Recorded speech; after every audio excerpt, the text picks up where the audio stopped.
Olá, mais um vídeo e hoje eu vou fazer uma análise psicológica do livro Vestido de Noiva do pernambucano Nelson Rodrigues.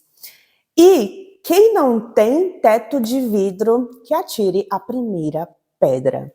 Esse foi um trecho de uma música da cantora Pitty e ele é muito legal para começarmos a pensar neste livro, que é uma peça de teatro. Foi a primeira vez que eu tive a oportunidade de ler uma peça ao invés de assistir a uma.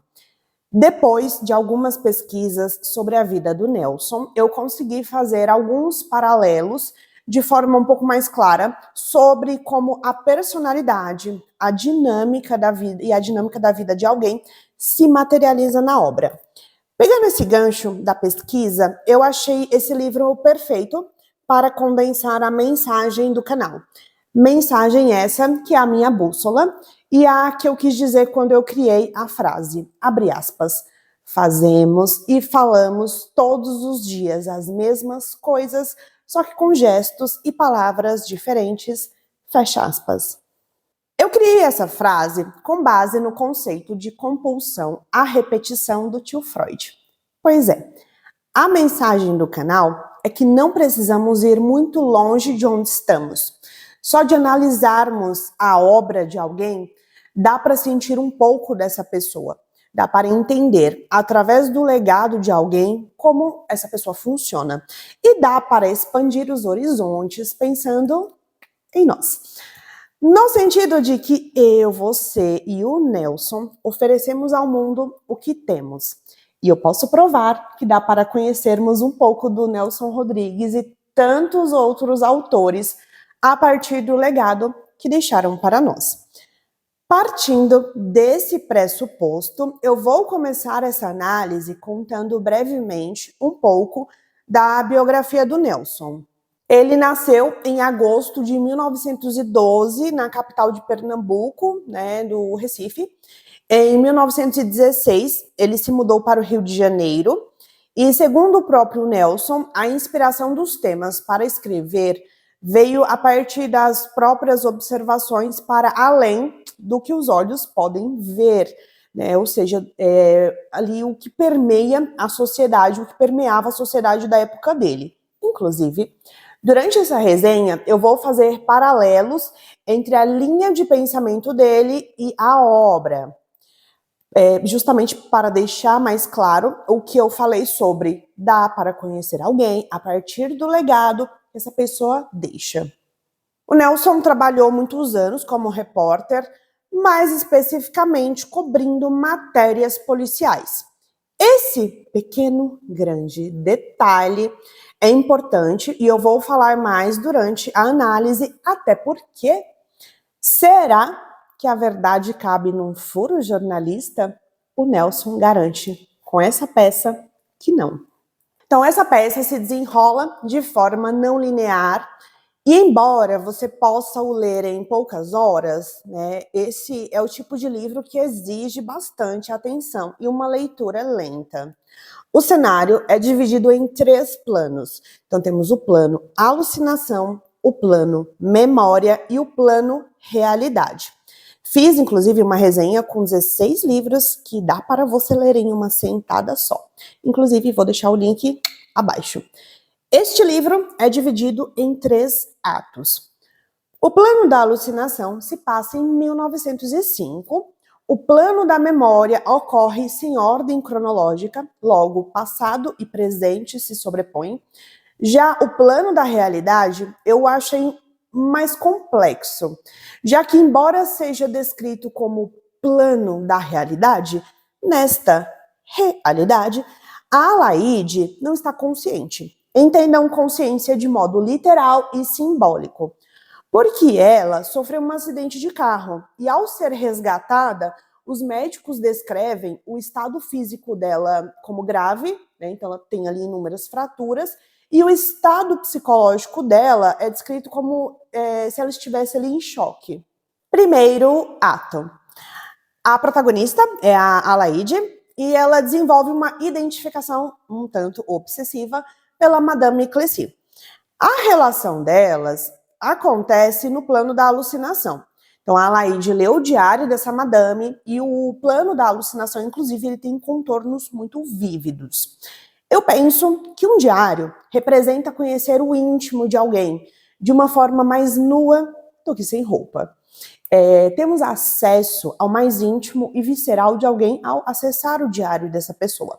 E a Alaide tem uma personalidade muito sensível e, por isso, ela consegue desenvolver uma relação com essa Madame Clécy pelo contorno da alucinação, como se a tivesse conhecido, justamente porque teve acesso ao mais íntimo do mundo dela, que foi através desse diário. Um diário é pessoal demais, e não é à toa que não deixamos o outro ter acesso a esse conteúdo, porque é como se dessemos armas a alguém. Um diário me faz pensar na reflexão de que vulnerabilidade é sinônimo de força. Por quê? Ao mostrar ao outro quem você é, dá para estabelecer um filtro, bem rápido inclusive, de quem entra e quem sai da nossa vida. No sentido de que o que esse outro vai fazer a partir do mais íntimo que sabe sobre alguém é uma métrica para acessar quais os valores desse outro e quais as intenções desse outro. Ou seja, esse outro vai usar o que sabe sobre alguém para se aproximar pela identificação, revelando também o mais íntimo ali dele, ou vai usar o que sabe contra essa pessoa. E isso que eu acabei de associar sobre a vulnerabilidade associada ao diário, vai revelar inclusive uma faceta do caráter da protagonista no terceiro ato.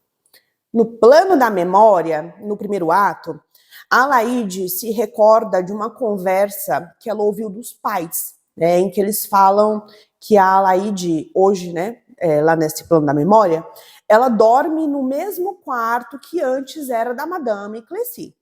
Ou seja, a casa em que moram dentro do plano aqui da memória que ela trouxe, pertenceu antes a essa Madame.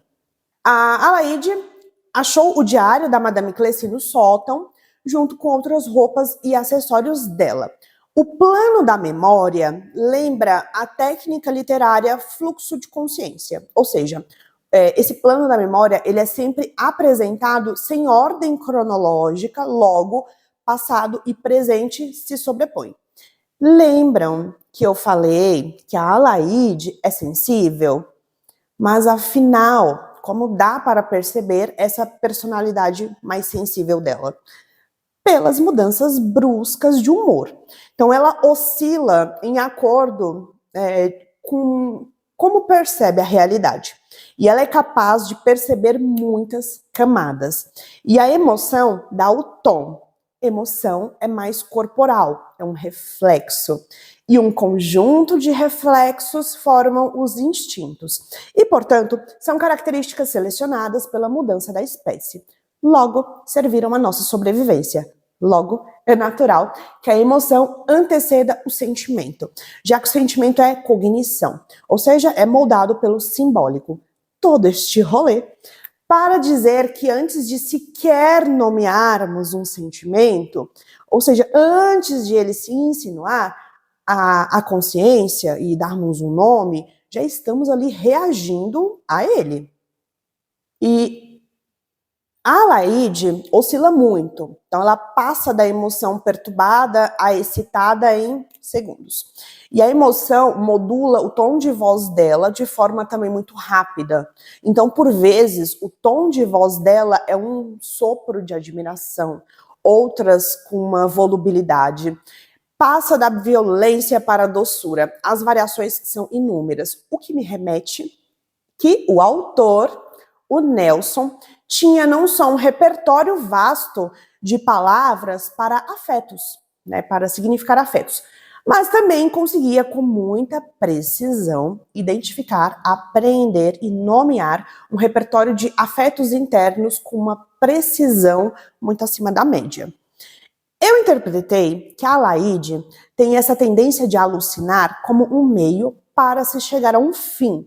O fim é compreender e assimilar as inquietações e as muitas perguntas que estão dentro dela e que, portanto, vão a levar a ser quem ela é, as respostas para essas perguntas.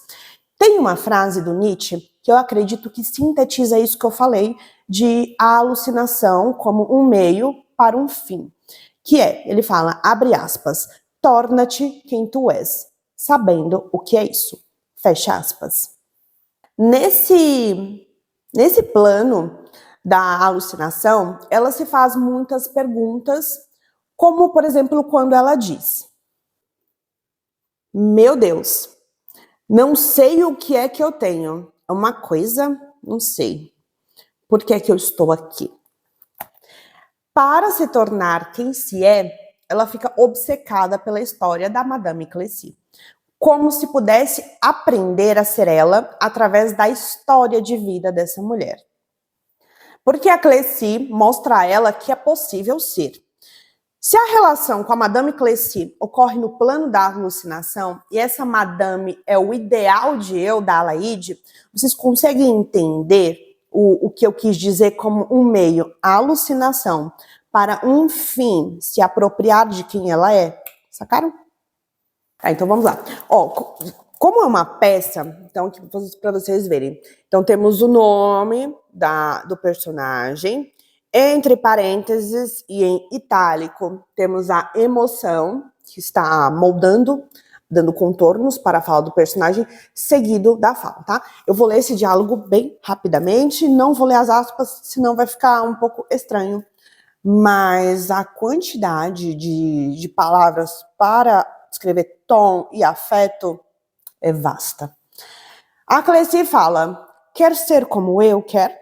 E a Alaide responde, quero sim, quero. Clécy, e a Clécy fala, ter a fama que eu tive, a vida, o dinheiro e morrer assassinada? Alaide, fui à biblioteca ler todos os jornais do tempo, li tudo. Clécy, botaram cada anúncio sobre o crime, houve um repórter que escreveu uma coisa muito bonita. E a Alaide, espera, estou me lembrando de uma coisa. Espera, deixa eu ver. Mamãe dizendo ao papai. Então, forte e doce se misturam e são indissociáveis em várias falas, vários afetos vão se misturando. Ela vai reagindo conforme é perguntada e conforme responde também, né? E como temos que alinhar quem somos, as expectativas do princípio da realidade, né, que me lembra inclusive até a capa de um disco do Chico Buarque, né, expectativa versus realidade, que o pessoal até faz meme hoje. A Madame Clécy faz uma pergunta que eu achei muito interessante para a Alaide. Ela diz, né, abre aspas, mas e seu marido, seu pai e sua mãe? Fecha aspas. Como se dissesse no subtexto, né, ser quem você é, ser quem você quer ser, talvez não seja bem visto socialmente. Como se a resposta a essa pergunta levasse a outra, que seria, você está disposta a pagar o preço, Alaide? O paradoxo é que quando a Alaide aceita conversar com o plano da alucinação, é quando ela entende o ganho secundário. E por ganho secundário é um conceito desenvolvido pelo tio Freud, em que ele disse que qualquer hábito ou linha de raciocínio, por mais desadaptativa que seja, ou talvez mal vista socialmente, ou até bem vista socialmente, enfim, se sustenta porque traz um benefício para o indivíduo, seja de ordem intangível ou psicológica. E a partir dessa chave, foi quando ela destranca essa porta e aceita o plano da alucinação como um meio para um fim, é que ela se apropria e começa a aceitar quem ela é, com os lados bons e os lados não tão bons que ela tem. E sobre esse lado não tão bom, fica um pouco mais evidente no terceiro ato. O marido da Alaide é o Pedro, e ele tem um papel central no plano da memória. Tem uma parte em que ela diz a ele que ela quer ser como a Madame Clécy, e ele não gosta, porque ele associa que a imagem que a Madame Clécy passava era análoga à de mulher vulgar. Só que a beleza do ideal de eu não está no que é convencionado, está na representação do que algo convencionado representa. A Alaide não queria ser igual a Madame Clécy. Ela queria ser o que a Madame representava, ou seja, uma mulher livre. Mas, para isso, teria que matar o marido. Ela fala isso no plano da memória, mas não é matar o marido no sentido literal, é matar o marido no sentido simbólico. Quando a Madame Clécy, no plano da alucinação, a pergunta, né, aspas, mas e seu marido, seu pai e sua mãe? Fecha aspas. Notem que ela coloca o marido em primeiro lugar, seguido do pai e por último da mãe. Agora casada, o poder moralista exercido antes pelos pais, o poder mais repressor, aliás, né, fica melhor, é o marido que ocupa esse lugar. E se ele for morto, com ele desaba uma série de construções sociais repressoras da época que eram mais intensas sobre as mulheres do que hoje. Logo, com a morte simbólica desse marido, implode e se desconstrói um muro para abrir um caminho que a intuição dela sinaliza e que a mensagem dessa intuição se materializa ou fica mais palatável para a Alaide justamente no plano da alucinação. Este é o ganho secundário. No plano da memória, ela fala ao marido que considera a Madame Clécy uma grande mulher. Quando nos identificamos com alguém, isso não é à toa. A Madame Clécy é uma projeção do ideal de eu da Alaide. Para a psicanálise, o ideal de eu é um padrão interno de aperfeiçoamento pessoal, ligado a uma figura que identificamos como se fosse um guia para aprendermos a lapidar a nossa melhor versão, ou um guia para aprendermos a melhorar uma habilidade ou desenvolver uma habilidade a qual valorizamos. Inclusive, ela, no plano da alucinação, interpreta a mulher do véu, né? E a Lúcia, tá? A Lúcia é a irmã dela. Então, como ela interpreta essa mulher do véu e a Lúcia, ela se refere a elas como fantasmas. Então, é como se ela dissesse que a versão anterior dela era uma mulher morta, assim como a irmã. Então, ao se ver com um certo distanciamento proporcionado pelo plano da alucinação, mais um ganho secundário, ela consegue ressignificar como se via. O distanciamento aqui, ele funciona como uma defesa que ao mesmo tempo em que é racional no sentido de que ela consegue perceber os próprios erros, ela não os nega, ela também consegue perceber com muita assertividade que o modo como ela funciona é desadaptativo e desajustado, pensando aqui na intersecção entre ideal de eu dela, princípio do prazer e o mundo como se mostra, né, que é o princípio da realidade. Para o Foucault, o que é definido como normal e patológico é uma construção social. Está atrelada às normas vigentes de uma época em específica. Época essa em que a pessoa está inserida. Vale ressaltar que essa peça ela estreou em 1943 no Teatro Municipal do Rio de Janeiro. Uma época em que a sociedade, pelo modo como se movimenta, reprimia muito mais as potencialidades das mulheres do que hoje. Então, não dá para deslocar alguém de um contexto. E talvez o contexto dessa época, em relação às mulheres, foi o que forçou a Alaide a desenvolver mecanismos psíquicos complexos e, por vezes, desadaptativos para tentar equilibrar, talvez, o princípio do prazer com o princípio da realidade. Dá certo? Olha, no terceiro e último ato, descobrimos que não. A história dela acaba com um suicídio, que me pareceu ter um caráter de suicídio inconsciente. No sentido de que ela achou que precisava controlar até como seria o fim dela, ao invés de deixar que o marido e a irmã fizessem isso a ela. Sobre isso vai ficar um pouco mais claro quando eu for falar do terceiro ato. Quando a Alaide está no plano da alucinação, ela não se lembra quem é o noivo, quem é a irmã, a Lúcia, e eu me perguntei o que isso representa. Entendi que o plano da alucinação, ele não obedece às mesmas lógicas de tempo e espaço que o plano da realidade. O plano da alucinação não tem nenhuma fronteira. Tem, a seu modo, leis próprias que não são análogas às que regem o plano da realidade. A Alaide consegue matar o marido dentro de si, e isso ocorre no plano da alucinação. Mas para ela, é como se essa morte tivesse sido real, real demais. Como eu disse, o plano da alucinação obedece lógicas de tempo e espaço que não podem ser interpretadas pelas mesmas métricas que usamos para falar do plano da realidade e do plano da memória. Então, que são lógicas de ser e assimilar diferentes, esses três planos, mas que aqui no livro se complementam. Então, ela tem uma visão do marido, o Pedro, que era muito idealizada. Então, ela fala que ele era bom demais, tão bom que dava nojo. Ora, temos uma contradição, uma incongruência entre o que se diz e a expressão associada ao que se disse. E é nessa análise da incongruência que captamos o inconsciente. E o que ela diz, sem, no entanto, que o inconsciente é o que diz, sem, no entanto, não usar palavras. Para Freud, o inconsciente se manifesta por meio de sonhos, de atos falhos e lapsos de linguagem.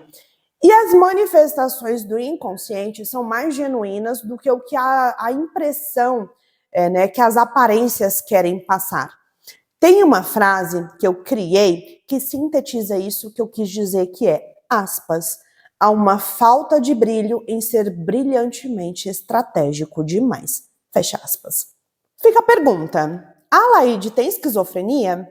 Olha, pensando em sinais e sintomas que ela apresenta aqui, é possível dizer que sim, mas eu não a percebo como esquizofrênica. Eu a vejo como alguém que percebe mais camadas na realidade do que consegue sustentar e acomodar. O que, portanto, volto lá no que eu disse sobre o ganho secundário de um estado que, em aparência, levando em consideração o mundo tal qual está dado, se convencionou que alterações nos órgãos dos sentidos é desadaptativo. Haja vista, que a definição de alucinação é ver, na realidade, alterações que não existem. É perceber na realidade alterações que não existem. Ao menos no plano da realidade. Porém, no plano simbólico, essas percepções mais distorcidas são sentidas pela pessoa como reais. E como portadoras de uma mensagem, que eu poderia falar de uma analogia ao que chamamos em literatura de entrelinhas. O que eu sempre me pergunto e procuro refletir é, se tal característica, tal traço foi selecionado, é porque certamente algum propósito serve. Eu nunca parto do pressuposto de que um traço é sempre ruim, porque eu vejo os traços de personalidades dissociados de convenções binárias, no sentido de bom ou mal. Traços são amorais. E que, portanto, o que se faz a partir dos variados afetos que sentimos é o tom, é o que nos revela. O instrumento é sempre o mesmo. O que varia é quem o usa. É nesse sentido que eu falo que os instrumentos são amorais. E outra ideia que sustenta a minha linha de raciocínio para eu ter uma tendência a não olhar a Laíde por essa lente de ela ter um transtorno psiquiátrico, é porque ela me pareceu ter um senso crítico preservado sobre si, sobre os erros dela. Ela não os nega, ela os confronta, embora nem sempre, tá? Mas quem disse que assimilamos todos os nossos demônios no atacado, ou seja, ao mesmo tempo? As assimilações de conteúdos nossos, mas que não aceitamos, é sempre parcial. E cada um vai ter o seu ritmo pessoal de aprender e de crescer. A Laíde fala, tem alguém querendo me matar. E a Cleci responde, isso já sei. O que quero saber é como você matou Pedro. Como foi? Este é o plano da alucinação. Novamente, quando ela entra nesse estado, fica uma dúvida, de como, e se a gente pode tomar o que ela diz de uma maneira mais literal ou mais simbólica. Neste caso, um spoiler para vocês aqui do terceiro ato, pode tomar de maneira literal, sim, ela está certa. O melhor é que ela encontra várias certezas, no plano da alucinação. É sensacional. No livro, dopamina, a molécula do desejo, vai falar que esse neurotransmissor, a dopamina, ele foi selecionado porque ele sinaliza, isto é, quando dispara lá na fenda sináptica, que tal coisa que estamos fazendo, tal lugar que encontramos ali é importante. Logo, a memória dessa percepção vai ser consolidada. Para nossa sobrevivência, mais especificamente. Então, só que, como não vivemos mais no estilo caçadores e coletores, e aí o papel da dopamina tem outras funções importantes e vai ajudar a entender aqui o plano da alucinação. Segundo os autores, são dois. Quando dormimos, o córtex pré-frontal, essa região, ela é responsável pelo controle dos impulsos. Portanto, é uma área mais racional. E aí, quando dormimos, essa região fica desligada, parcialmente desligada. E aí o sistema límbico é ativado. Onde fica o sistema límbico aqui? Não sei. O que é uma região mais ligada à regulação das emoções, o sistema límbico. E aí, quando esse sistema límbico está mais ativo, associado a uma liberação de dopamina acima do nível basal, é aí que sonhamos. Esses autores falam que o roteiro lá dos nossos sonhos é análogo ao que experiencia uma pessoa em estado de alucinação. Logo, pessoas que têm níveis basais de dopamina em excesso comparado à média das outras pessoas tendem a desenvolver esquizofrenia. Então, assim como os sonhos são simbólicos, esse plano da alucinação da Adelaide só pode ser compreendido a partir do subtexto associado à história de vida da personagem. Então, essa afirmação da Adelaide, né, quando ela fala, tem alguém querendo me matar, transpassa o conceito de delírio persecutório.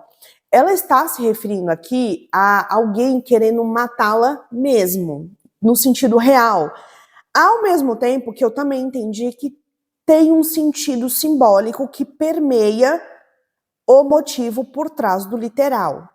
E o motivo simbólico, né, que eu entendi no sentido de matar, é no sentido de matar a essência dela, né, ao preço de sustentar outras máscaras sociais. O Pedro, marido da Adelaide, aparece muito no plano da memória. E a memória é fragmentada, não só da Adelaide, mas a de todos nós. Porque ao rememorar, reeditamos as lembranças o tempo todo. Embora não percebamos, nenhuma memória é um registro fidedigno da realidade tal qual aconteceu. Eu gosto de pensar na memória associada a uma frase do filósofo grego o Heráclito de Éfeso, em que ele disse, abre aspas, nenhum homem pode banhar-se 2 vezes no mesmo rio, pois, na segunda vez, o rio já não é o mesmo, nem tampouco o homem. Fecha aspas.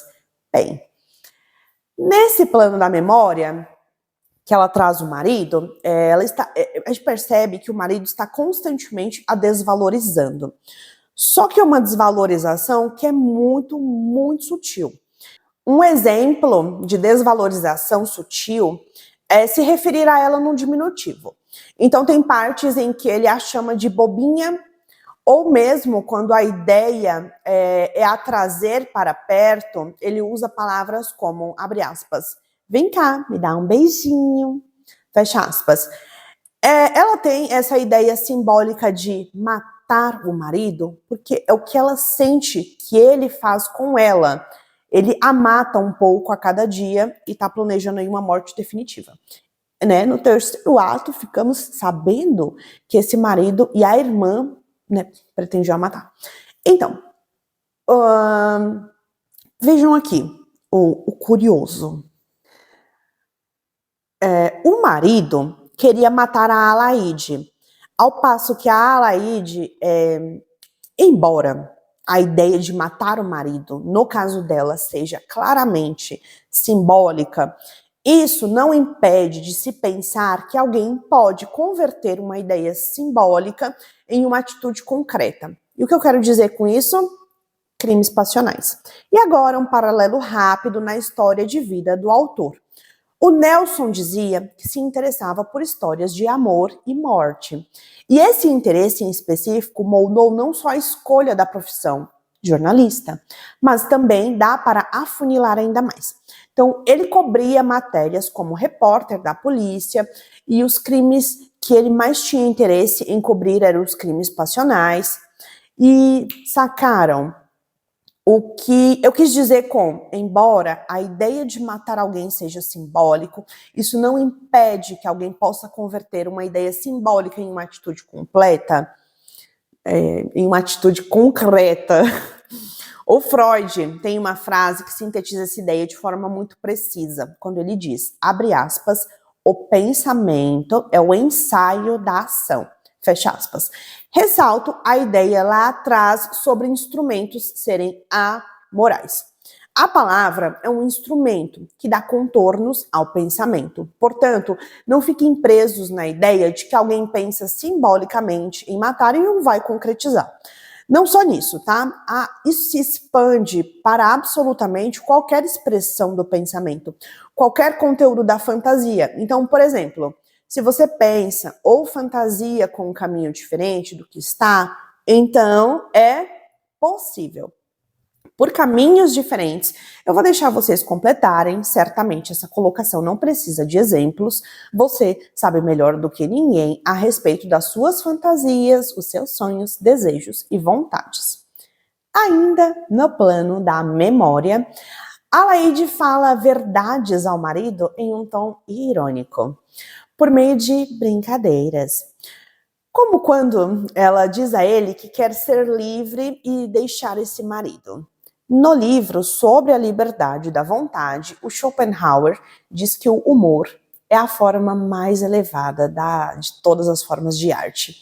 Eu entendi que ele quis dizer que por meio da ironia, vulgo brincadeira, dá para falar muitas verdades sem levar um socão na cara. Tem um detalhe no plano da realidade que eu achei muito incrível. Ele fala, mulher, a personagem é só descrita como mulher. E ela está conversando com o redator do diário, que também só tem esse nome. Então, a mulher, quem fala? E o redator do diário responde, o diário. E a mulher, aqui é uma leitora. E o diário, muito bem. Mulher, eu moro aqui no apartamento, na Glória, vi um desastre horrível. E o redator do diário, uma mulher atropelada?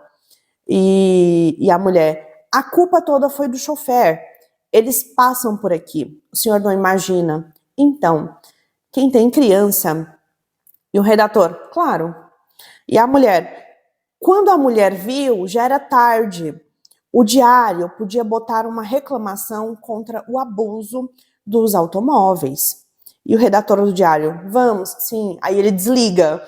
E aí a mulher continua, né? Ai, obrigada. Ouviu? Só que o cara já tinha desligado.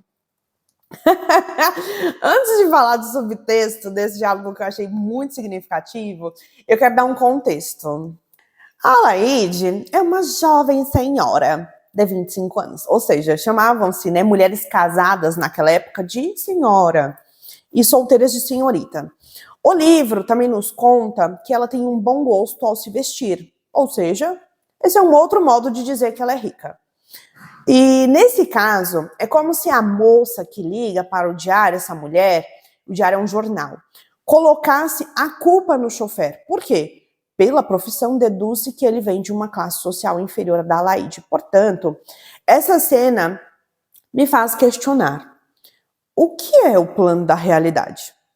No sentido de que quais camadas a realidade deliberadamente mostra para justamente esconder. Embora, no terceiro ato, descobrimos que o chofer ele fugiu depois de atropelar a Alaide.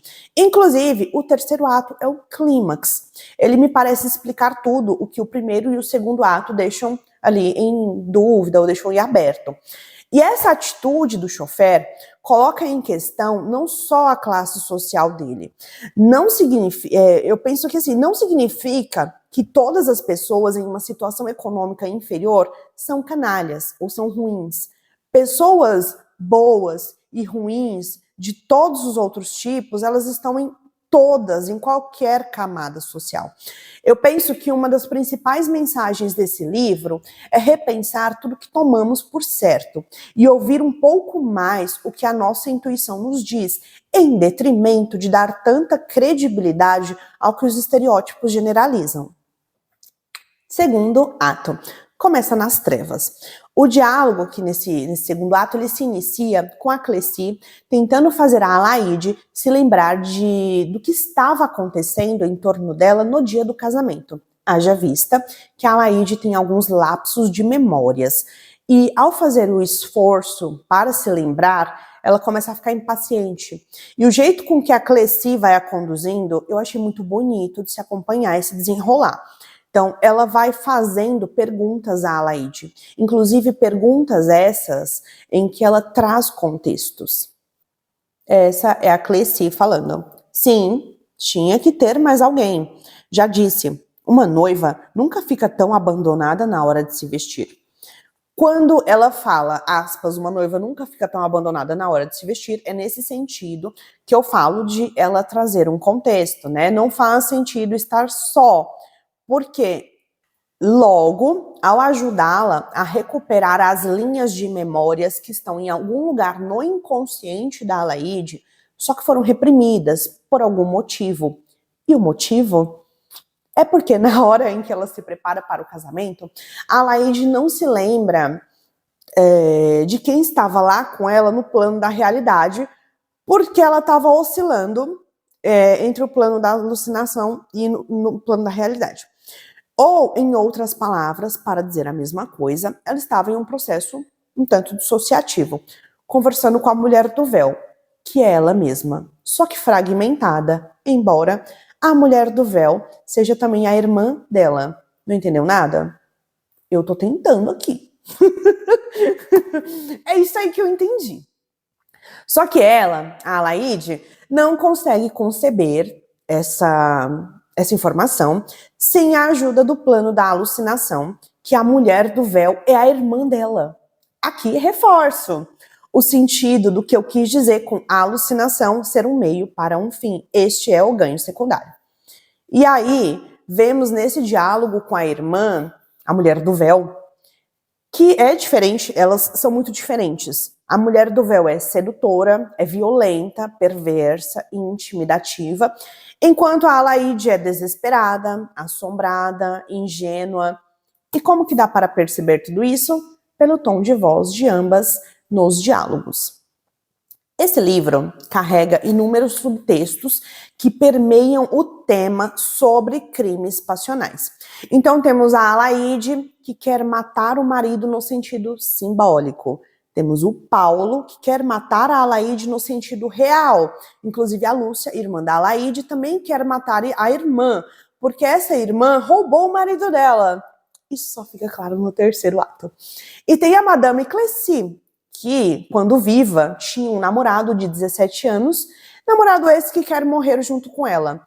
E ela fica tratando esse menino como se ele não tivesse nada mais para oferecer, além de prazeres carnais. E por isso, ele acaba matando. Então, o tema em torno de tudo isso é o mesmo, crimes passionais. Mas notem que o subtexto é completamente diferente, embora o ato final seja o mesmo. Dá para ver muito dessa influência que retroalimenta esse que é o tema no jornalismo que o Nelson se interessava, crimes passionais, com o que se materializa, né, na obra. Então tem uma cena. Esse diálogo é entre a Cleci e uma outra pessoa descrita apenas como fulano. Então, esse tal fulano fala, quer morrer comigo? Fazer um pacto como aqueles dois namorados na Tijuca? E agora, isso que eu vou ler é um recorte que eu peguei de uma biografia sobre o Nelson, em que ele disse, abre aspas, os relatos de crimes passionais e pactos de morte entre casais apaixonados incendiavam a imaginação do adolescente romântico, que utilizaria muitas das histórias reais que cobria em suas crônicas futuras. Fecha aspas. Eu percebi que a partir da leitura desse livro e da rápida pesquisa, associada também à rápida pesquisa que eu fiz sobre a vida do Nelson, que o Nelson tem um modo próprio e original de falar do romantismo pela lente da ambiguidade. Vou dar um exemplo.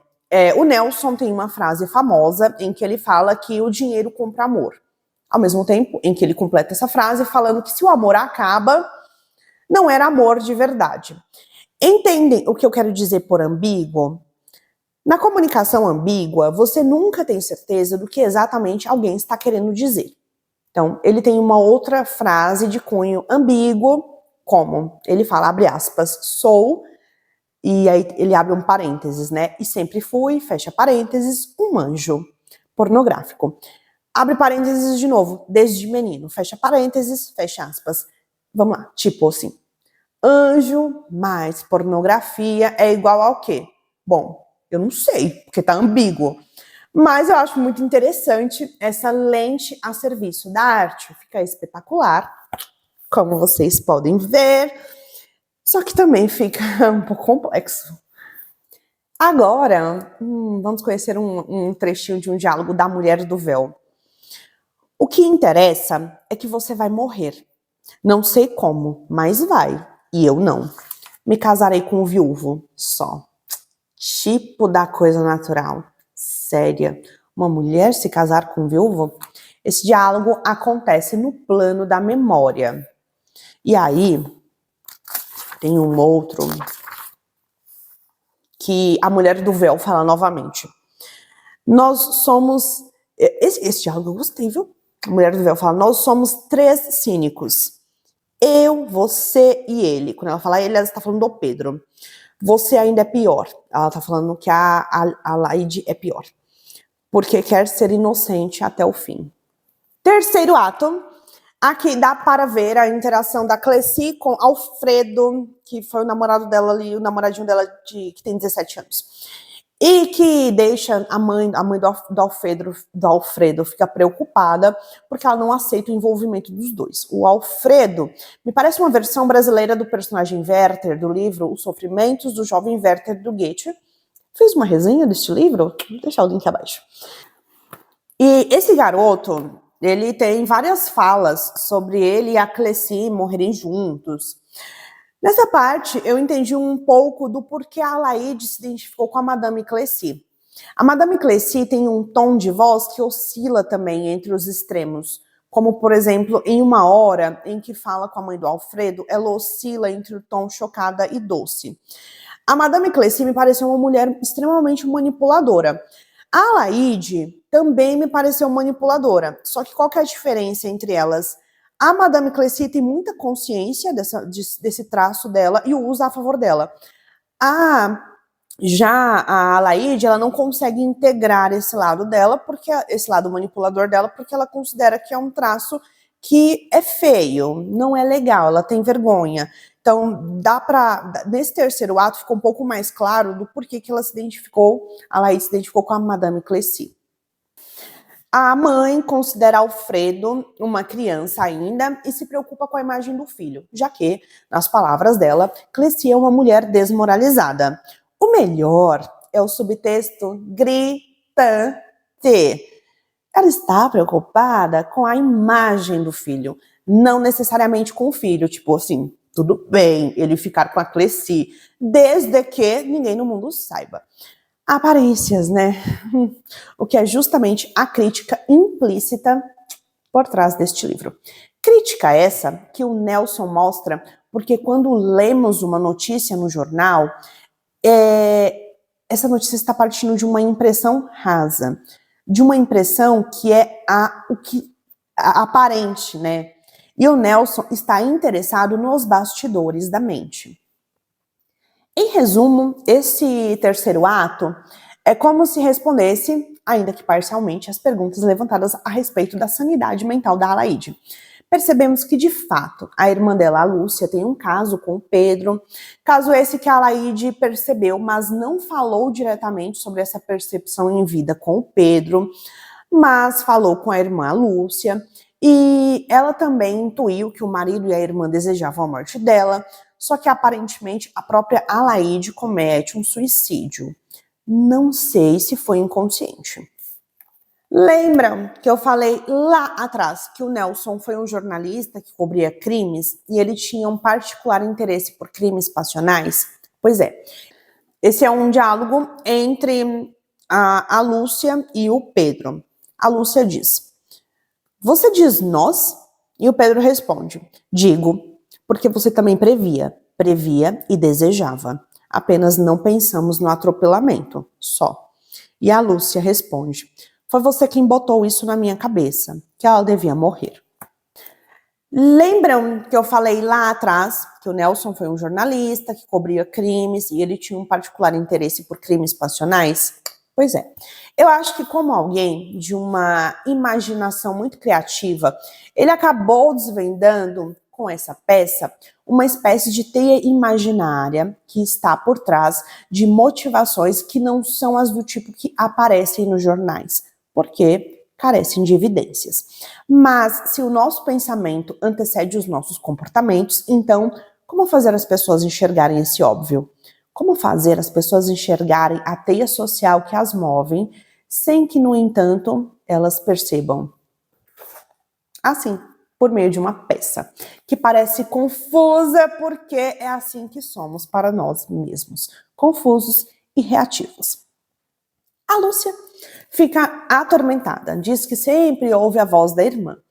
Eu entendo como ouvir a voz da irmã é uma alucinação auditiva? Não, acho que não. É uma voz da consciência. Agora, se você está se perguntando que consciência, eu te respondo. Todos nós temos uma.